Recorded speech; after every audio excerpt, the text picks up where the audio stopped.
ঋতুরাজ বসন্তের সাথে সাথে পত্রপল্লব ভেদ করে গাছে গাছে উকি দিচ্ছে আমের মুকুল। হলুদে সবুজে মিশে প্রকৃতি সেজেছে অপরূপ সাজে। আমের রাজ্য সাতক্ষীরা অঞ্চলের প্রতিটি বাগানের প্রতিটি গাছে ভরে গেছে আমের মুকুল। কৃষি সম্প্রসারণ অধিদপ্তরের তথ্যমতে আবহাওয়া অনুকূলে থাকায় গত বছরের তুলনায় এবছর আমের বাম্পার ফলনের সম্ভাবনা রয়েছে এবং ৬০০ কোটি টাকা আম বাজারজাত হবে বলে তারা জানিয়েছেন। এক্সট্রিম মশার কয়েল প্ল্যান্ট ফাইবার দিয়ে তৈরি, তাই সহজে ভাঙে না, সুগন্ধিযুক্ত ও নিরবিচ্ছিন্নভাবে জ্বলে। ডেঙ্গু, চিকুনগুনিয়া বাহি সহ যে কোনো মশার বিরুদ্ধে দেয় এক্সট্রিম সুরক্ষা। এতে একদিকে যেমন গ্রামীণ অর্থনীতি চাঙ্গা হবে, অপরদিকে দেশের গণ্ডি পেরিয়ে ইউরোপ, আমেরিকা সহ বহির্বিশ্বের বিভিন্ন দেশে আম রপ্তানি হবে। আমি এখন রয়েছি সাতক্ষীরা সদর উপজেলার বাটকেখালী এলাকার শফিকুল ইসলামের আম বাগানে। তিনি এবছর 50 বিঘা জমিতে আম চাষাবাদ করেছেন। এখন বিস্তারিত জানবো তার কাছ থেকে।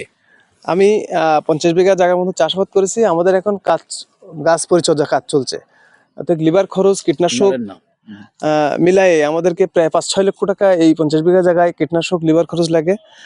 আর আশা আছে যদি আবহাওয়া এবার ভালো যায় তা আমাদের এই 50 বিঘা জায়গায় 20-35 লক্ষ টাকা আমরা কেনা বেচা করবো। এবং আমি গত বছর আম বিদায় দিয়েছি, আশা আছে এবছর আম বিদায় দেবো। দুবাই আর ইটালি আম দিয়েছিলাম, আশা আছে এবছরও দেওয়ার।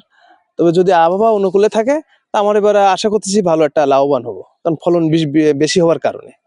কি কি আম আপনি লাগিয়েছেন? আমার বাগানে গোবিন্দভোগ, হিমসাগর আর রূপালী আম, এই 3 জাতের আম আছে। কৃষক শফিকুল ইসলাম বলছিলেন যে তিনি এবছর জামের চাষাবাদ করেছেন। যদি প্রাকৃতিক দুর্যোগ না হয়, ঝড়ঝাপটা না হয়, তাহলে এই আম বাগান থেকে তিনি 20 থেকে 25 লক্ষ টাকা লাভবান হবেন।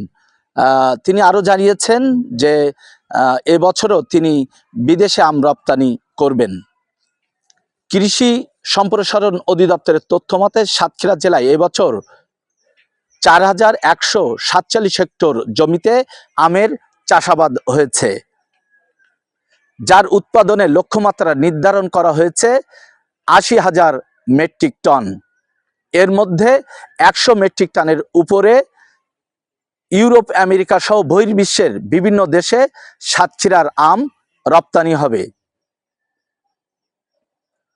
মনিরুল ইসলাম মনি, বাংলাদেশ প্রতিদিন, সাতক্ষীরা।